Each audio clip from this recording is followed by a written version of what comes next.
Relações de poder é uma coisa que está dentro de todas as organizações, né? Uma situação que está dentro de todas as organizações e que às vezes a gente não olha muito para ela, para entender como ela funciona. As relações de poder, elas vão permear também muito a cultura da empresa. Às vezes, no mesmo gestor, você tem relações de poderes diferentes com os seus liderados. E isso destoa da cultura que a empresa quer passar e que quer que as pessoas tenham.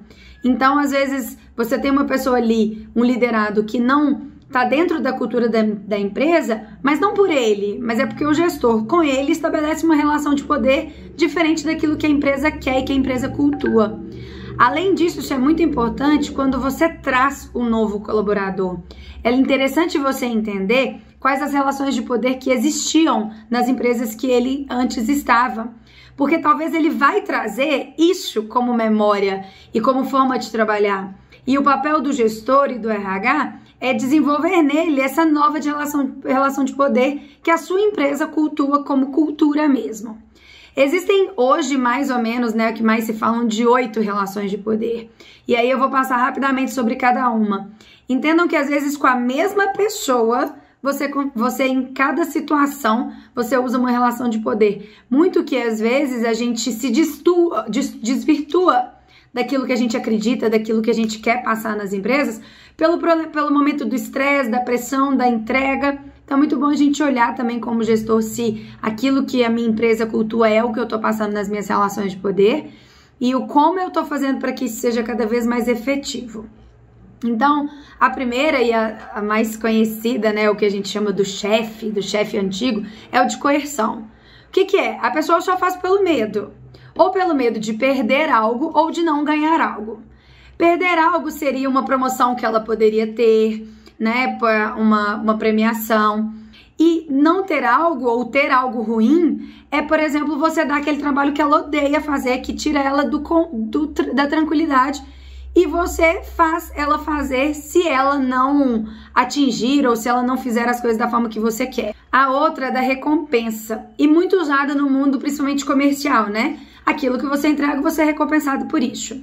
Isso é muito legal, mas isso tem que se tomar muito cuidado. Senão, o que é o grande problema que eu lembro lá atrás de uma líder que eu trabalhava, né, para a empresa e que tinha balão para bater meta e aí você ganhava não sei o que e não sei o que ela falou, poxa, agora a minha equipe precisa disso sempre para se motivar. Você condiciona a pessoa a se motivar só pelo ganho, né, só pela motivação de te dou alguma coisa se você fizer. E existem coisas que não, as pessoas têm que trabalhar por propósito e não só pelo ganho imediato. Claro que em alguns momentos isso pode acontecer, isso pode ser interessante, mas cuidado, senão você faz com que sua equipe o tempo todo só seja eficiente se ela for recompensada por isso. A outra é por competência. O que é esse poder por competência? Quem tem aquela competência técnica, aquele título, é que exerce poder. Um exemplo simples é o médico. Um médico que às vezes a gente nunca viu na vida, a gente vai lá no pronto-socorro, mas por ele ter o título de médico e ser a pessoa competente para te medicar, tudo que ele te medicar você vai acreditar. Então, às vezes, o líder ele tem uma competência técnica ou alguma coisa e ele exerce poder por isso, porque eu tenho a competência que ninguém mais tem. Então, esse é um outro tipo de poder. Aí, né, você tem o poder por legitimidade. Nada mais é que hierarquia. Quem está acima na hierarquia é quem manda, né? É quem estabelece essa relação de poder.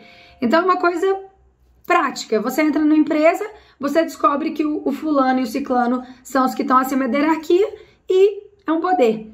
Elas são aceitas, mas elas não são relações de poder necessariamente respeitadas. Então, isso que a gente tem que tomar esse cuidado. Elas são aceitas, mas não respeitadas. E aí a gente tem a outra, que é da informação. Quem tem a informação é quem detém poder. E aí vem as lideranças extremamente fechadas, né? Aquelas lideranças que as informações mais importantes ficam com elas e que ela não abre nenhuma informação importante.